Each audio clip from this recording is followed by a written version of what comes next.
welcome to the Prophecy Club. I'm very excited to have Bob Fletcher with us. Now, he's got such a long introduction. I'm going to let him to do most of it, but I will say that he is a businessman, entrepreneur, and got into covert operations back in the 80s. He was drawn into the Iran-Contra affair. He's a whistleblower and became a federal witness and an investigator. Now, the thing that's very interesting, as you know, I've been telling you that I really believe that there must be a 10th planet out there, whether you want to call it Nibiru or Planet X or whatever you want to call it.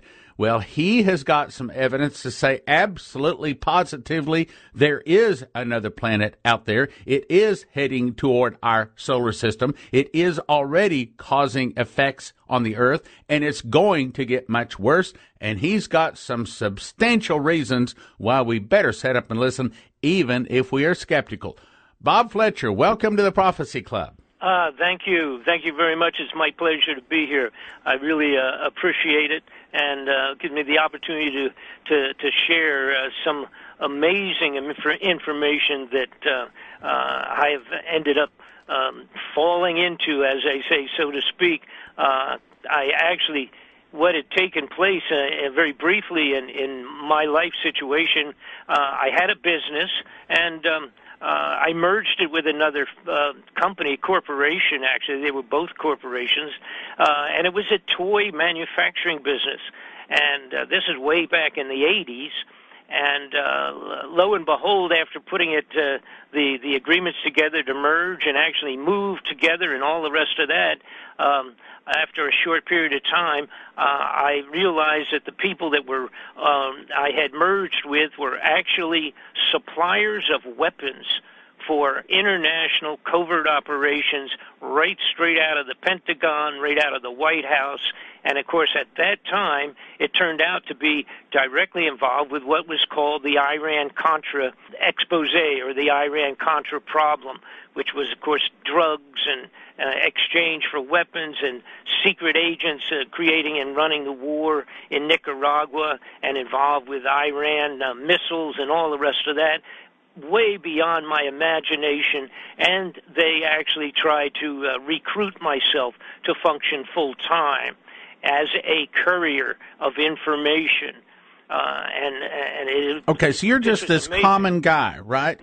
And all of a sudden you wind up in the middle of something that's not just national but international, and you ran into some very influential people, some very evil in high places, right? Well, it went right up to the White House. And so from that, within a short period of time of myself realizing and actually having them just sit down with me and say, here's what we want you to do. And that was to become a courier for these covert operations back and forth. And they wanted me to go to Angola, which was about to be their next targeted let's say a small war, all these wars that we always watch and we see, and we don't even understand how we got into them. These are the guys that actually straight out of the National Security Council and the Central Intelligence Agency supplied the weapons, etc., for all of these unbelievable wars. And, of course, they make millions and millions on their own for their own pockets on the side. And they're permitted to do that as long as they accomplish what was to be done politically out of the White House. As long as they're doing that, they are simply able to stamp these operations top secret, and nobody ever gets to look or even investigate or even go to court on any of these. So that's how I got started, and it's much more. It's an amazing story. We'll put that on the back shelf because we have a lot to cover. Okay, so how did you get into Planet X? Okay, so I had that was way back in the 80s, and I became a federal witness, actually, and involved with as many as 8 or 9 different major congressional investigations and inquiries at the highest level. I actually testified before the Senate Intelligence Committee, et cetera, et cetera. And the reason that I ended up being dragged back every couple of months or every 6 months or so into a new investigation was because so many of these people overlapped. So it was over, it was the same people, a few people here, a few people there, and then I would get a call from a congressman or a senator or somebody that was doing something, a major investigation, and they would say, Bob, do you have anything on this or do you have anything on that? So I had gotten used to watching and following and actually investigating huge amounts of money, vanishing money. In other words, fraudulent, the money disappearing, let's say, out of a covert budget, which, of course, nobody ever knows about anyhow because it's covert, and then legitimate budgeting of scientific things, let's say, like space programs, and they would steal millions of dollars out of, let's say, a billion-dollar contract, and maybe a third of it would disappear into someplace else. And I started about 3 years ago looking into huge amounts of money that were vanishing. But this was not the regular, like I say, multi-millions that I was used to looking at and chasing, so to speak. The money had moved up to be where it was billions and even trillions of vanished dollars just disappearing into the air. And one of the big points was back the day before the 9/11 occurrence, the day before the 9/11 event in New York and Washington. I can't wait to hear this. Okay. Literally the day before, Donald Rumsfeld, the head of the Department of Defense at that time, was speaking and testifying before the Congress. And in the midst of it, he said that we have discovered over the last few years, I think he was referring to maybe 10 years or so, that I believe now the number was $2.3 trillion had disappeared from the defense budget. Now we're talking with a T, $trillion. Holy mackerel, I was overwhelmed. I couldn't believe it. And again, I was used to hearing, 16 million or 14 billion or 2 billion or 14 million disappearing. But when you get into trillions, because you cannot, if you were a thief, the best thief in the world, or a drug smuggler or an arms dealer, you cannot money launder. Right, you can't hide that much. You can't hide it. Simply hide it. Right. So then, of course, what happened, see, now the timing is important. The 9/11 event took place. That was the end of it. We never heard anything about any other news on the face of the earth for the next 6 months because of course, the outrageous 3,000 dead Americans in the 9/11 event. And so I don't want to get into that because that's another story. But the bottom line was, because of the day before being the date of that announcement, that was the end of it. Nobody ever even followed it up. A short time later, the woman that was in charge of some of the monetary funding out of the Federal Reserve, kind of overseer, so to speak, of the funds out of the Federal Reserve, she was asked by a congressman on an inquiry on another, as a matter of fact, some other financial problems they were having. She was asked, what was the story about $9 trillion vanishing off of the books of the Federal Reserve System? Well, now that's our money. They don't let us look at it, and they don't tell us anything about it, but the Federal Reserve basically is our money. They are the ones in charge of printing it, and they are the ones that are in charge of, now here's the important part, the gold of Fort Knox. They're the ones that oversee, supposedly, the gold in Fort Knox. So around in the same period of time, I realized that a friend of the average American, Mr. Ron Paul, at the congressional senatorial level, had requested a audit of the by the Federal Reserve of the gold at Fort Knox. He wanted to know, because there were so many stories and rumors about the which is the truth, that the fact that the gold is no longer there, that all the gold of Fort Knox is gone. Now, when I say all the gold, let's say we're just talking maybe 90% or 95%. There's always a little bit there someplace that could be looked at. But the bottom line is the way the Federal Reserve was created, very intentionally, and a lot of people don't realize this, the Federal Reserve has nothing to do with the United States government in an official capacity. The Federal Reserve is a group of private banks that oversees the adjustment of interest on loans with the Federal Reserve funds and also oversees the gold. But what they did was they created it with the very specific wording that says basically that there is no oversight by any congressional or senatorial or any elected officials of the United States government. They have no right to even ask for an audit. If they give you an audit, it is the mercy of their being good guys. In other words, if we get an audit on the gold, which was done, matter of fact, way back in the 70s one time, and it was a joke. The audit that they did was completely laughable. They permitted a few people to look at one part of a building that constituted like let's say like a typical one-size bedroom filled with gold bars, and that was the extent of the audit. So the truth was, even back in the 70s, when everybody got excited about that, we really found out nothing. We have no idea the gold could have been disappearing way back then. But as we stand today, there's absolutely no gold left in Fort Knox.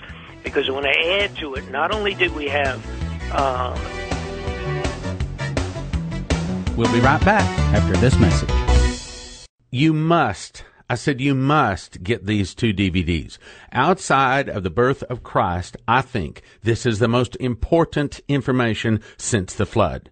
Prophet Ephraim Rodriguez was shown in a vision that a large meteor will hit near Puerto Rico and cause a 1,000-foot tsunami there, but it'll be 200 to 400 feet high and go 100 miles inland on the east coast of America. It will also split America from the Great Lakes to the Gulf of Mexico, and large chunks of California will fall into the ocean, killing millions of Americans. In a second DVD, I put the whole picture together, quoting 6 other people that also saw a large meteor hit Puerto Rico, 4 for the tsunami hitting the east coast of the United States, 6 the split of America in 2 pieces, 3 large chunks of California falling into the ocean, 3 also saw the reason for this is because America forces Israel to split her land. Get both DVDs valued at $60 for a gift of $30. You have to have this information. Call 785-266-1112 or go to prophecyclub.com. Get the meteor offer today. Get it today. And now, back to the program. There's absolutely no gold left in Fort Knox, because when I add to it, not only did we have audits requested by Senate and congressional people who were told to go away, period. But then, during the 2008, 2010, and 11 period of time, when, in fact, we had the world financial banking crunch, and everybody was very upset because entire nations were on the border of bankruptcy because of the money situation, the German government and 4 other nations came forward and came to the Federal Reserve and said, we need some of our own gold back out of the Fort Knox. We need to get some of ours out. Now, to explain that briefly is that the world gold, all of the nations of the world actually have billions and billions of gold bars in deposit at the Fort Knox because they were worried about their own country, let's say like Germany, having a corrupted government come up again like the old Nazi regime, and that they were worried about their gold. So many, almost every nation of the world has billions and billions of gold bars on deposit physically in the United States Fort Knox. When these 5 countries came forward and said, we are in need of our actual physical gold. We have to pick up, and now believe it or not, the Germans had 1,500 tons of gold on deposit, just Germany alone. They requested to have at least half of it or something of that sort opened up and given back to them, and they were told they could not even get an audit, a proof of the gold, until 2020. And that's their response to these countries that requested their gold out of the Federal Reserve, and that's what they were told, go away until 2020. Now, since then, my understanding is that a small portion was lent out, and there were certain financial agreements with the Federal Reserve System to assist them financially at the banking level in Europe, all right? But they never did get an audit, and they never did get anything like a large tonnage of their gold back in their own country. So where did the gold go? That's the big question. So then also, because the gold vanishing thing, that's always been, that's been banged around for a long time. It's always discussion, but there's never been enough proof to where you could say, see that? Here's A, B, C, D, E. All of these things indicate that there absolutely is no gold left in the Fort Knox. And that absolutely is the correct assumption at this time, being as that they actually told these countries that they couldn't even have any of it. Okay, so I sit back, and I'd done so many things. I've been doing this full time for 30 years. Now, I'm not a guy that writes a blog or a guy that does newspaper stories for random papers or something like that. I'm not like a reporter or something of that sort. I've physically been in the middle of these inquiries, and some of the material that I have come across in my investigations, as a matter of fact, many pieces of paper, documentation that I have come across in 30 years, when I turned it to the investigating committees in Washington, D.C., they were classified secret after I had supplied it back into the desks of the investigations in Washington. So that's how important some of the material has been that I've done.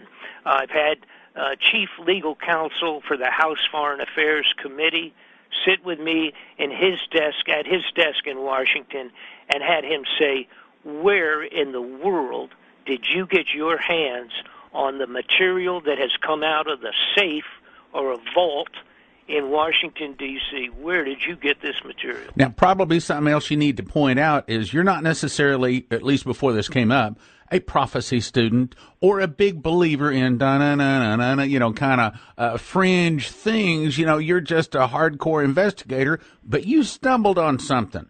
What happened? Absolutely. So I sat down when I really realized, again, what we were talking about in terms of a 10, 15, 20-year period of time, somewhere to really actually about 1983 was when it started, when they changed the NASA started changing a lot of things in their budgets. This money was vanishing in gigantic truckloads of money. And again, I have to reiterate, it's not where somebody just took it, $2 million and built them a new house in Tahiti or Hawaii for a congressional vacation or something. It's not that kind of money. It was bigger.